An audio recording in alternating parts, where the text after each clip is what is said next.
Hi, I'm Isis. I'm going to teach you how to do air pressure. Okay.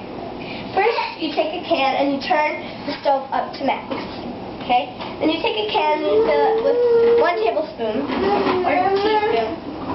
Then you take 1 teaspoon of what? of water.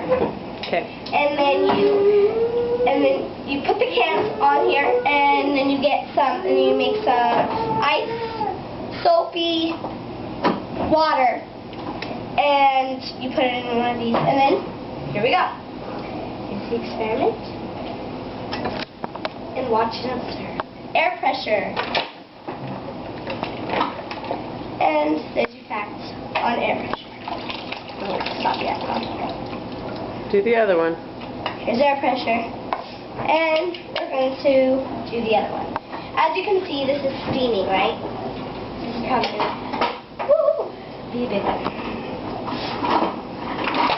Woo! That was sputtered. Sorry if it got on the camera. Okay. I'm Isis, and I'll see you later for the next experiment. Bye.